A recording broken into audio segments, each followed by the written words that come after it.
You might wonder why I would choose a topic like this for a conversation around talent, and I hope when I'm finished with this presentation, my reasoning for doing so will be clearer for you. Today's topic, charisma and gravitas are overrated, is a topic that I chose for a variety of reasons, one having to do with some recent materials that were being published about the importance of charisma and how critical gravitas was for organizations to move forward. And of course, as those of you who know me know, I like to find out where's the evidence. I'm that old curmudgeon voice that says, okay, that's an interesting proposition. Tell me about the evidence that, in fact, charisma and gravitas are what's most needed during the COVID-19 crisis that organizations are attempting to manage. And I want to be clear, I'm not saying that the behavior and the qualities that make up charisma and gravitas are useless. It's simply that I think we need to understand more clearly what are the requirements for effective leadership during this time, and just where, if any place, does charisma and gravitas fit in. I'm going to share what I believe to be a long view. I want to talk a little bit about the nature of and what's been published about charisma and gravitas, and take a look at some things that I believe are vital for leadership development and talent management as it relates to the time we're in, and the kinds of tools that we have that I hope you'll find useful. Now, in the description of this webinar, I very intentionally wanted to communicate the notion that at a very basic level, if you really pushed me up against the wall and you said, okay, what would be the one message you would like for people to take away? And of course, that is that leadership is about how effective our interactions are at the ground level, in addition to big things like vision and culture and things of that nature. But when it comes to relationships and it comes to inspiring people, we know that people want to feel competent, they want to feel significant in their efforts, and they want to feel worthwhile. And these are very different feelings. And I want to very explicitly point out to Will Schutz's work, who, when he was at Harvard, really was trying to narrow down the key emotional components of relationships.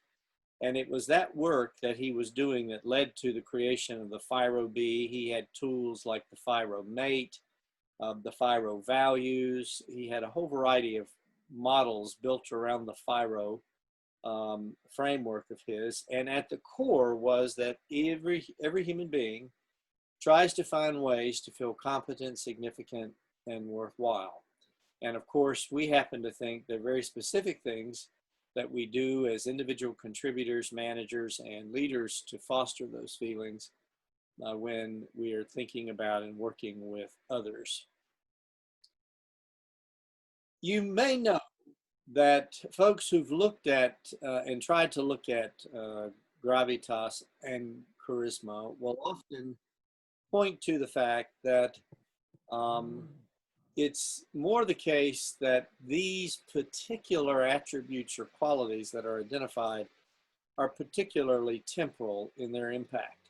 When folks have tried to seriously look at the nature of charisma or the nature of gravitas, inevitably they point out to the fact that there are behaviors that prompt emotional reactions in followers, and as such, we would put that in the category of system 1 responses if we think about the Kahneman system 1, system 2, system 1 being our more emotive, emotional triggers, and system 2 being our more intentional, conscious efforts at identifying and responding to those around us. So it's going to be my view that, in fact, we might have moments when we want to put on our facade, if you will, that prompts the sense of gravitas and charisma. But in point of fact, what makes the biggest difference are some very particular things in leadership over time that I think you'll agree with.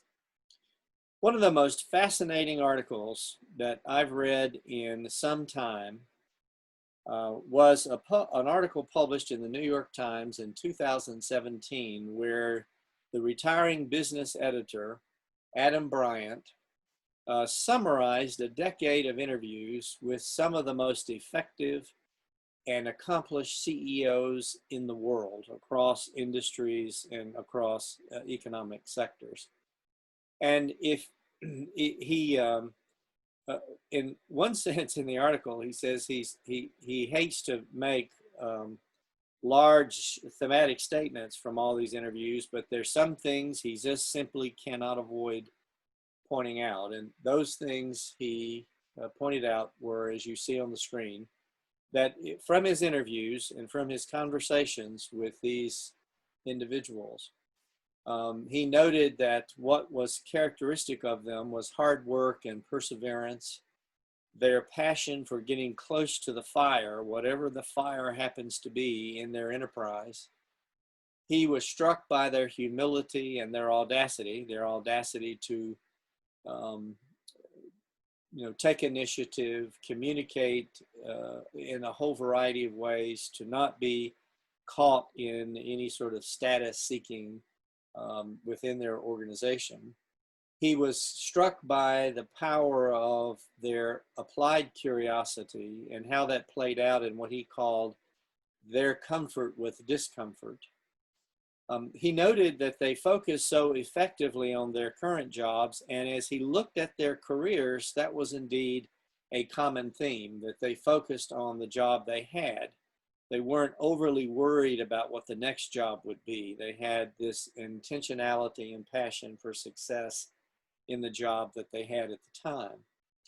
He was struck by the considerable respect he observed and the stories they shared about those who worked with them, and how important the CEOs reported that their ability to be successful was tied completely to the trust and the ability to have those working around him experience the sense of recognition of their capabilities, their competence, what they bring to the table, that they can constantly attend to the culture of the enterprise.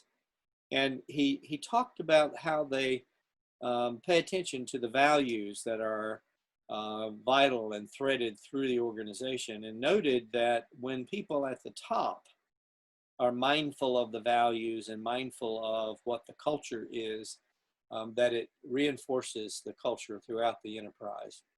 The attention to vision and tough calls all were very important. And I was struck by his statement that they are mindful of and attentive to the paradoxes of their work that showed up at their desks every day, and the openness and alertness they had for paying attention to what was happening in front of them at the time. So, Roger, real quick, a question. Can you dig a little bit deeper on what close to the fire means? We have that question in the chat panel when that came up in that research. What does that mean in practice? What Bryant pointed out was that they went to wherever there were problems. They didn't delegate off the difficult issues. They wanted to know that the organization was attending to those things which are mission critical. And so close to the fire had to do with the whole notion of the thrust of the enterprise and the issues the enterprise might come upon, and how they made sure that people knew that they were present. And I guess I'll share a particular story, only because I worked at Ford with Ford executives for a long time. There was a moment in 2008 where there was an explosion at a Ford plant due to something that went wrong with the equipment. And Bill Ford, when he got the call from the plant manager about it, he immediately jumped up from his desk and went running for his coat and his car keys. And the executives in the suite said, "Bill, what are you doing?" you can't go to that plant. This is something you cannot do. And he said, what are you going to do? Fire me? And he got in his car, he drove to the plant and rolled up his sleeves and got in the middle of providing help to everybody who was there. And a lot of people didn't even realize who he was at the time that was going on. But the pictures told the story of his commitment to those workers, told the story of his commitment to the enterprise. And in fact, the headline was Bill Ford gets into the middle of the problem and helps find solutions. And I think that's what Bryant, that's the kind of spirit and attitude and perspective that Bryant had in mind. When you look at issues or material on Gravitas, very often you will get these kinds of descriptions that folks with Gravitas are mindful of being poised and mindful about their assertions. They pay attention to their verbal habits and communicate their confidence both in their language and body language.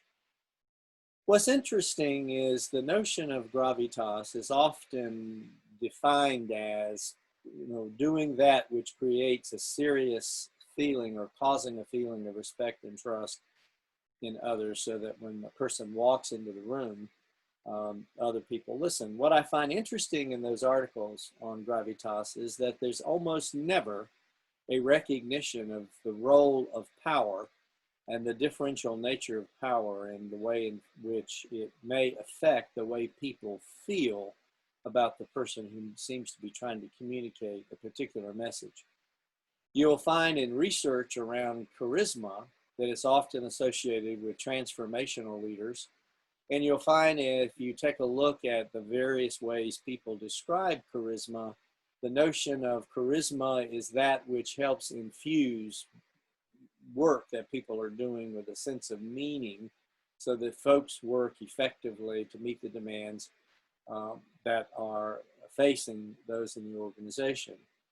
What you'll find is very interesting as you dig into the research on charisma that folks ultimately come to elements of personality. Now, and that poses a number of problems because if we're talking about personality, we're talking in all likelihood about attributes which may or may not be particularly malleable to growth and development. In fact, the studies of charisma often will point to charisma being useful under specific conditions.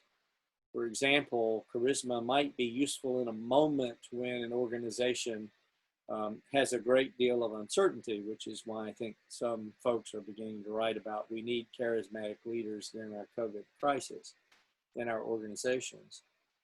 Very often, charismatic leaders are noted for their future orientation and focus and creating that sense of emotional commitment to that change. And while that may be important, we know it's not sufficient. In a variety of studies or reports on charisma, one in the Harvard Business Review, which I thought was most interesting, published a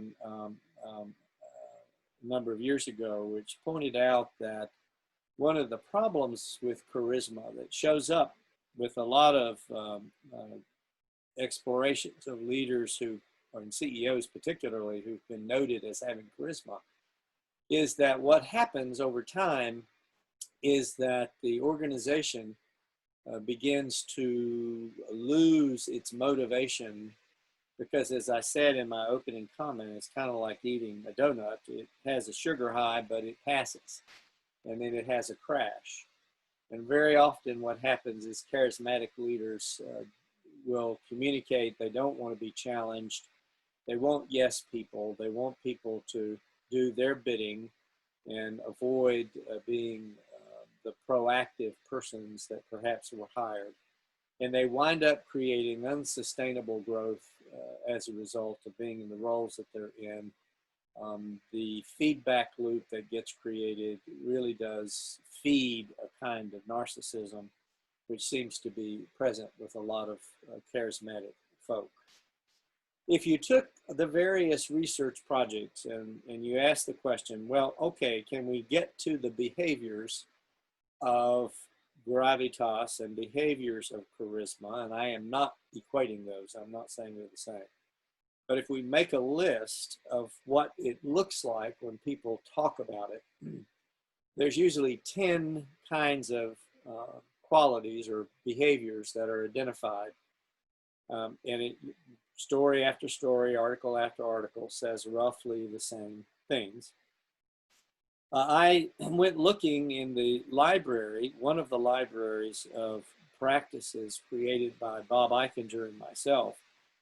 And the L means the leadership library, and the number is simply the practice label that goes with that particular part of the library. And what I wanted to know was, do we cover the bases? And the answer is yes, we do cover the bases. And the answer furthermore is the picture is a good deal more involved if we want to sustain the relationship, sustain the motivation, sustain the engagement, and help the organization and enterprise move forward.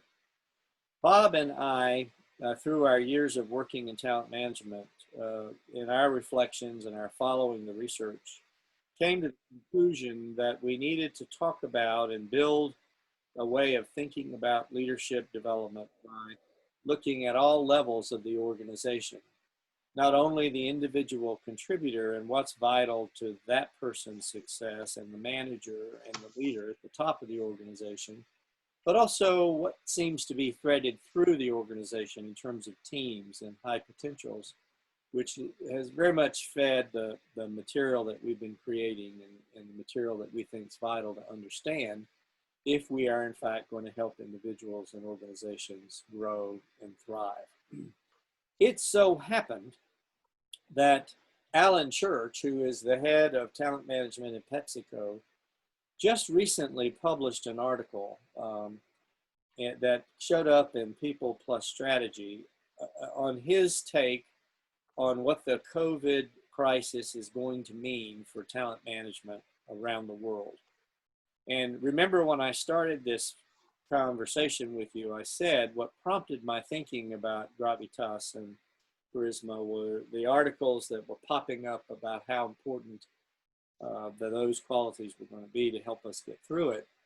And Alan Church, who's probably one of our foremost thinkers and writers about talent management, and looking at whole systems, if you will, made a variety of interesting propositions that I have put in red and maroon color that I want to highlight, because I do think it's the long game that's going to make the biggest difference. It's the long game and paying attention to the proper performance profiles inside of each enterprise that's going to make the biggest difference. So when he says that one of the shifts that's going to happen is a focus on talent segments instead of a more broad-brushed approach, he means that we need to pay attention to the particular needs of individual contributors or the needs of managers or the needs of leaders, as opposed to assuming that everybody needs the same kind of planning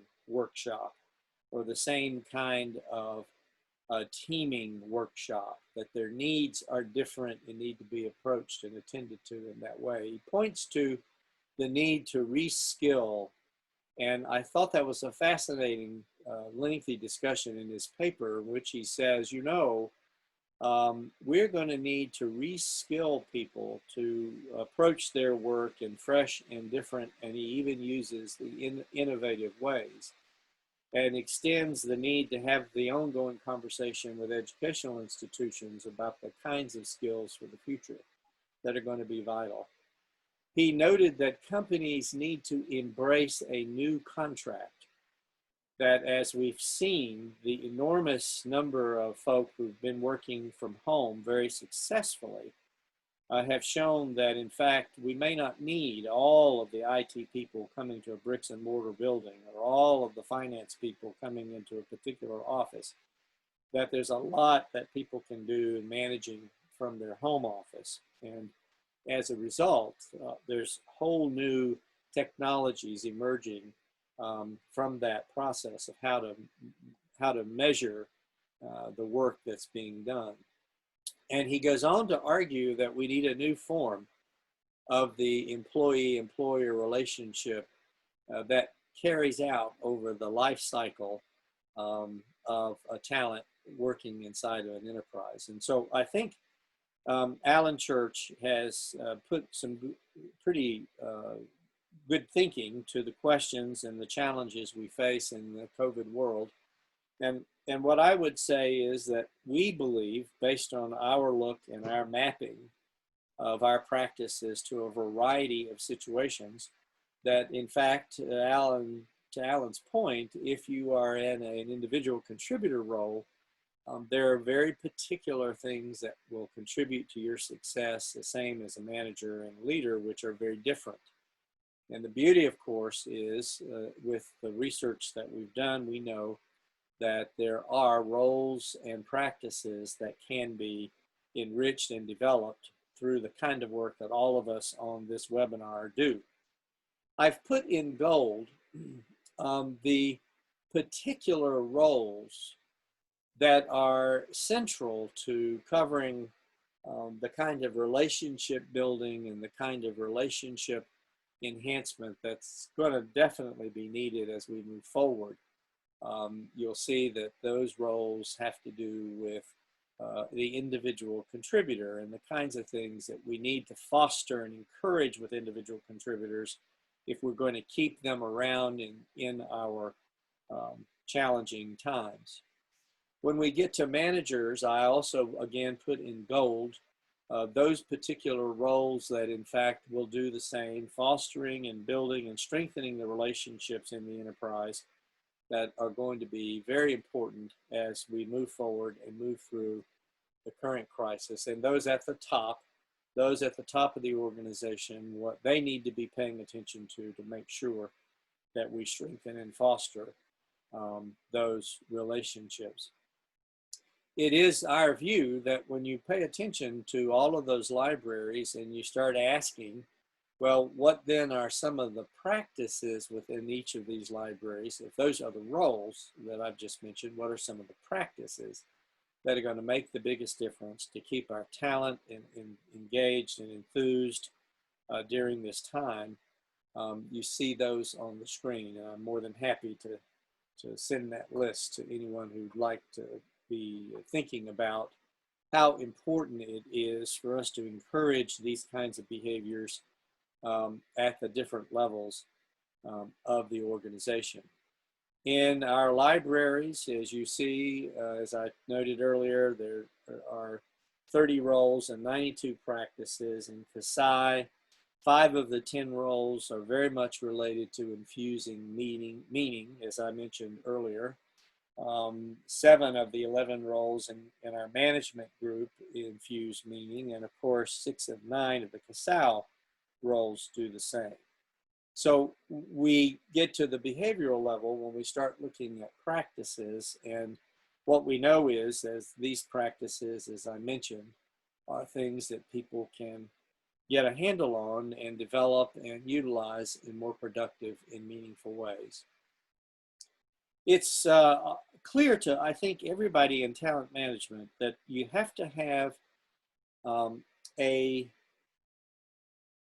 profile that you're working toward, meaning a profile is simply, in my mind, what are the things we believe are mission critical in our context, in our setting, in our enterprise, at each of the levels. What does the individual contributor need to be zeroed in on? What does the manager, what does the leader at the top need to be paying attention to? And I put the label key performance profile because it seems to me at each of those, and that profile changes as the environment changes, as the context changes, and that's one of the things about using our libraries, which helps. Instead of having a model being imposed on the situation, what we're saying is we know these behaviors matter and they make a difference, and they make a difference at different times and for different reasons.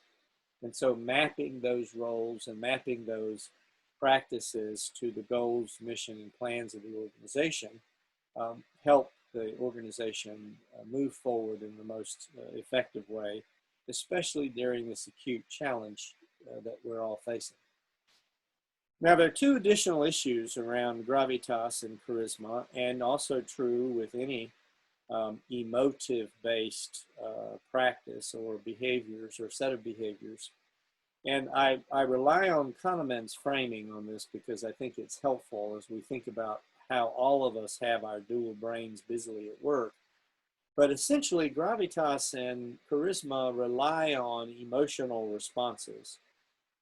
It's the use of various behaviors to trigger a response of awe and wonder and commitment and enthusiasm. And while that works relatively initially to bring people in the special circle of importance, it does not help us get to the specificity at each level in an organization of what needs to happen for the organization to thrive. And I take Alan Church at his word that we're going to need to pay careful attention to folks at each of those levels in organizational life if we're going to get to the kinds of engagement and the kind of effectiveness that we want. Now, we know that one of our system 2 challenges is the brain is essentially wanting to be efficient. And by being efficient, it's somewhat lazy about wanting to stretch too much. And we know that not all practices are of the same challenge for a person or persons. But the bottom line is that when it comes to us becoming aware and owning our behavior and how our behavior impacts other people, we know that the brain, as I said, is a stingy system which likes to go to the default. And being that that's true, when we think about development and development around the kinds of practices I mentioned a little bit ago, we know that a couple of things are true. Our brain is inclined to actually respond to the emotive energy initially because it picks us up. The whole notion of emotion, that which moves us, is a part of why System 1 is so powerful. And yet we know, and one of the reasons why we built brain tips into our material is that when it comes to development and it comes to helping people enrich their behaviors, we know that there are various things that need to happen. And the kind of thing that I believe is important is that we utilize a system that helps us identify clear and verified roles and practices at each level of the organization for the organization to achieve its objectives. And since we know the relationship components are so vital, especially in this acute time, those that I've highlighted, I think, are some of the ones that we need to zero in on. Yet we know that, as has been pointed out by any number of neurologists, that the neurons that fire together wire together, which means it takes time for us to do the things necessary to foster growth and development. Now, my shorthand, and just so you know where this comes from, for years, when I was the director of the Learning Center at Wake Forest University, I was also connected to the Behavior Neurological Center at Bowman Gray School of Medicine, now Wake Forest University Medical Center. And because we were looking at, in those days, learning disabilities were really being studied as primarily a neurological phenomenon, we did a lot of stuff about learning and what seems to matter. This dovetails nicely with the research on 70-20-10, meaning that we know experience matters, and we know that relationships from others matter, and we know that indeed individual study matters. But what cuts through it all is that learning takes time, and it has to be done in small bites. To understand grasp, and we need to understand that it's first and foremost, and why our role becomes so important is we help people target the right behaviors at the right time in small bites. And whatever we do in our coaching or our leadership training designs or our interventions that we do with teams, we know that when we're asking people to pay attention to behavior, it's a time investment on your part and their part to help them do the right behaviors at the right time in small bites.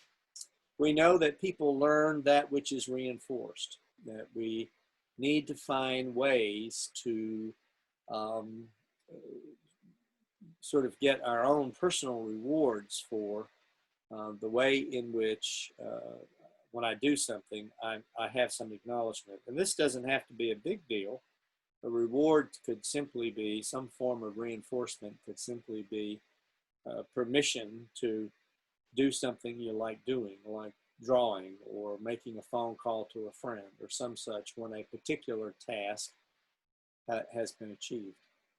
It goes without saying, of course, that learning to repeat a behavior becomes important and it makes it sticky.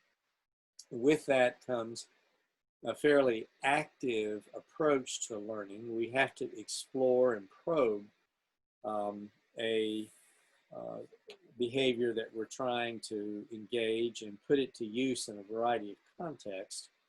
I suspect what may be the most challenging part of the model is stimulus control, and that means both external and internal.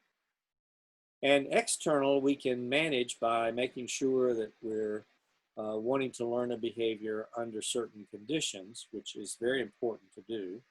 So if I need to be a better listener, I need to be very intentional about where I'm going to do that listening.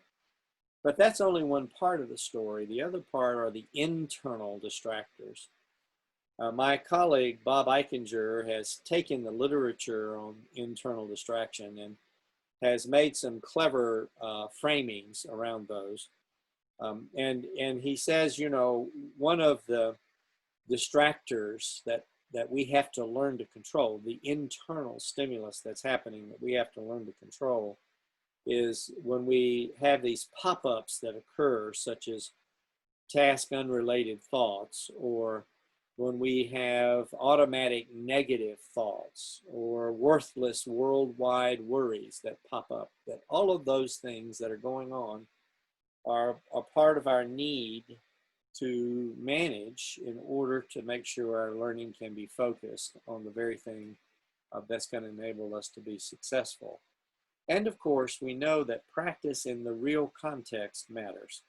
Getting people to practice where they, in fact, are going to be seen by others and get feedback from others is where it makes the biggest difference.